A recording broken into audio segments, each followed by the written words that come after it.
Fala galerinha, tudo bem? Olha eu aqui de novo, vamos continuar falando sobre o artigo de opinião. Primeiro vocês viram lá, né, sobre as características e tal. Para quem esqueceu meu nome, não esqueçam Jamile Fontinelli, beleza? Então vamos lá. Aula passada nós falamos sobre as características, sobre a estrutura. Agora nós vamos falar como fazer, ok? Para você que é esquecido, que já esqueceu da aula passada e tal, vamos lá. O que nós já vimos aqui? Nós já vimos que o artigo de opinião é um gênero textual publicado normalmente em jornais, revistas e blogs, e ele tem como função apresentar e defender um ponto de vista. O objetivo dele é esse, sobre algum assunto relevante, ou seja, importante para a sociedade, ok? As características dele: é um gênero argumentativo, porque vai trabalhar com argumentos, aborda temas da atualidade. O objetivo dele é fazer um debate com o público, fazer com que o público, com que o leitor possa refletir sobre esse assunto. É um texto que pode ser escrito em primeira ou em terceira pessoa. É um texto também que ele vai trazer títulos polêmicos, títulos provocativos. Por que um título polêmico e provocativo? Porque ele quer chamar a atenção do leitor. Ele quer dizer, ei, esse assunto aqui, ó, é da atualidade, esse assunto aqui é importante, vamos debater um pouco, vamos refletir um pouco sobre esse assunto. E aí contém verbos no presente, no imperativo. A linguagem, ela é simples, objetiva, algumas vezes, poucas vezes, pode ser um pouco subjetiva, mas sempre respeitando a norma padrão da língua portuguesa. Ou seja, quem não sabe, respeitar as regras gramaticais, né? Escrever bonitinho, sem gírias, sem outras palavras desconhecidas, porque é um público grande, é um público vasto. Então ele precisa ter uma linguagem que todos possam compreender. Nem muito simples e nem muito robusta, nem muito complexa. Então é um público grande que vai se querer concretizar aí, né? Vai se querer ganhar. Então, muito cuidado com essa questão da linguagem. Ok? E aí, para a gente aprender como fazer, nós precisamos ler. Eu trago mais um texto aí para vocês. Esse texto vai falar sobre o Covid-19 e os novos tempos da educação. Como é que está acontecendo? O que o Covid-19 colocou aí para a nossa educação? Mudou, não mudou? O que aconteceu? Vocês acham que mudou? Você acha que o Covid-19 trouxe implicações positivas ou negativas para a nossa vida? Principalmente para você, aluno que está aí em casa estudando essas aulas. Vamos lá, ler e você já vai refletindo aí o que isso trouxe de positivo ou negativo para a sua vida. Acompanha comigo. As escolas e universidades de todo o país estão fechadas e sem perspectiva de retorno. Estima-se que a paralisação durará de 2 a 3 meses, praticamente um semestre perdido. Estima-se também que em todo o mundo quase 1 bilhão de estudantes ficarão sem aula. O que fazer para reduzir o máximo o prejuízo? A resposta, na larga maioria dos países, tem sido dada com o uso das novas tecnologias, seja por meio de plataformas online, na quais os alunos podem acessar conteúdos e interagir entre si, seja mediante as aulas virtuais. Os alunos de escolas particulares, especialmente de países desenvolvidos, estão fazendo o movimento de mudança de maneira a se adaptar aos novos tempos de Covid-19, ou seja, passando de aulas presenciais para as aulas mediadas por diferentes tecnologias. Mesmo na educação infantil, cujo desafio é ainda maior, as escolas têm conseguido, na medida do possível, superar dificuldades inerentes a essa fase escolar. Notícias que vêm da Itália mostram que os professores se conectam diariamente com as crianças e, com a ajuda dos pais, vêm procurando manter uma agenda de atividades escolares. Uma das grandes preocupações dos especialistas em educação é com o impacto que tudo isso na vida das crianças e dos jovens a partir de agora. Jamais em nossa história nos sentimos tão fragilizados.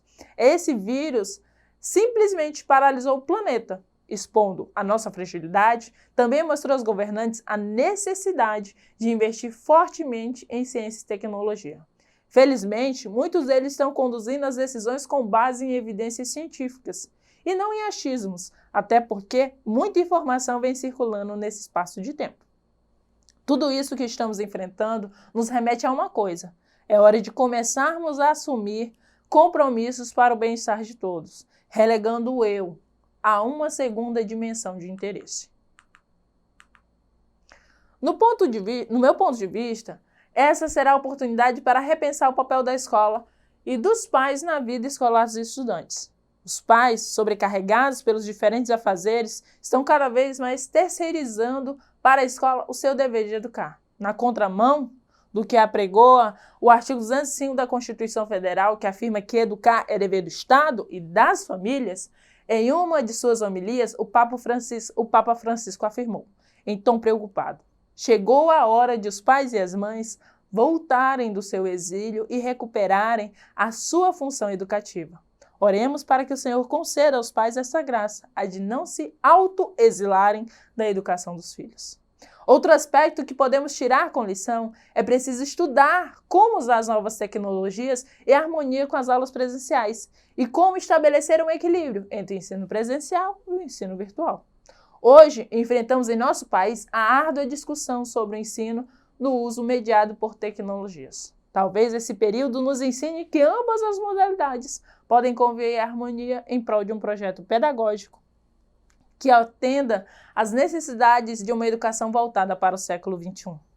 O não enfrentamento da questão talvez nos remeta à situação atual, que nos refere a enormes desigualdades de acesso entre escolas públicas e particulares. Ok, galerinha? Então vamos lá.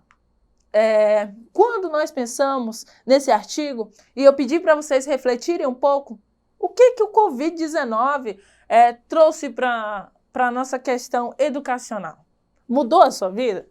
Com certeza, né? Por isso que você está aqui assistindo a minha aula, a gravação dessas aulas. Com certeza, você deixou a sua salinha de aula, a sua carteira, e agora está assistindo as aulas online, ou as videoaulas pela TV, ou ouvindo pela rádio.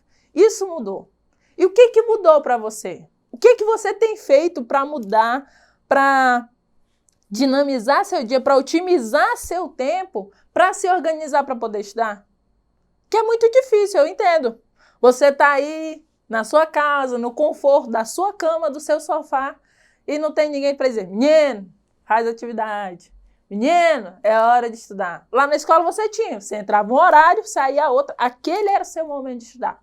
E aí na sua casa, como é que você está lidando com isso? Então esse artigo de opinião, ele vem trazendo, ele traz a lei, né? Falando sobre o compromisso da família, o compromisso não só do Estado, da escola, mas da família, né? Que tem que contribuir com o conhecimento, com a parte educativa de vocês, mas também ele vai trazendo esses contrapontos. O que está acontecendo? O que o governo está mudando? E ele fala principalmente de tudo o que está acontecendo, é preciso também haver uma mudança no eu. Eu preciso mudar o meu ponto de vista. Eu como aluno, eu como professora, eu como Estado, eu como família. Então, ele vai trazendo esse debate. Então, o objetivo do artigo de opinião é debater, pegar um tema da atualidade, o Covid não é atualidade? Falar sobre educação e as novas tecnologias não é um tema relevante?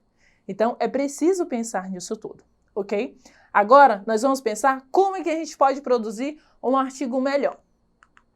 Primeiramente, você precisa fazer um planejamento. Para tudo nessa vida existe planejamento.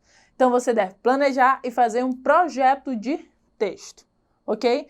Aí tem alguns autores muito importantes que fazem artigos de opiniões muito relevantes, muito bons, como a Lia Luft, o Roberto Pompeu.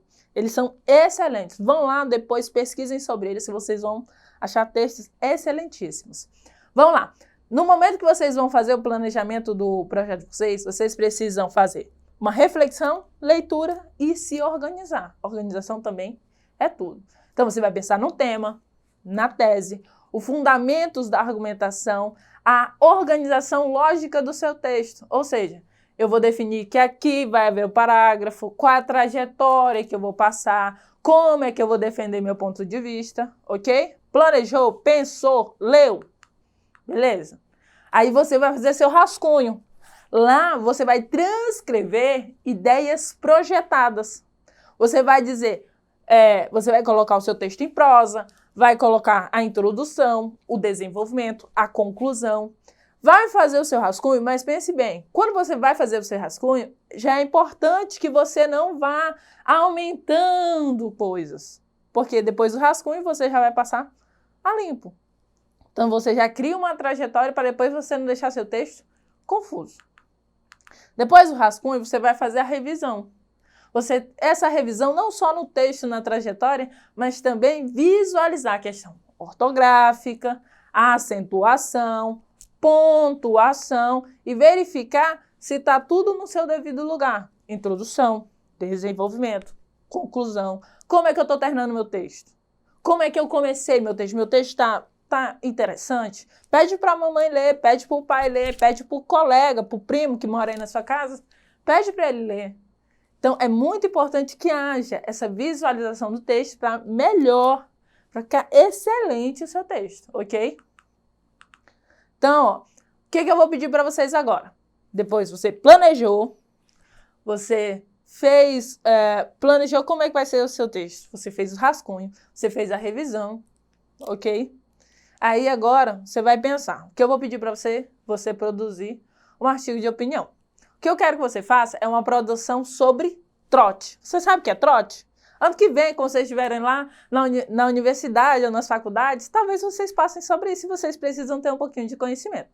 Então, você vai pesquisar o que é trote e vai pensar, em que momento a tese será explicada? Na introdução ou na conclusão? Como você fará a contextualização necessária para que o leitor entenda a questão que será tratada no texto? Quais argumentos você pretende utilizar? Eles serão acompanhados de exemplos? Sim ou não? Você conhece argumentos contrários à sua posição? Como refutá-los? Ou seja, como quebrar esses argumentos aí? Que estratégia usará para concluir a linha do raciocínio? Você conhece uma lógica no raciocínio que está expondo? Ou seja, seu texto vai ficar bom? Qual é a lógica? Você tem que fazer planejamento, revisar, fazer o rascunho e depois fazer a revisão, ok? Façam as leituras, pratiquem um artigo de opinião, estudem, galera. E aí eu deixo a frase de hoje para vocês.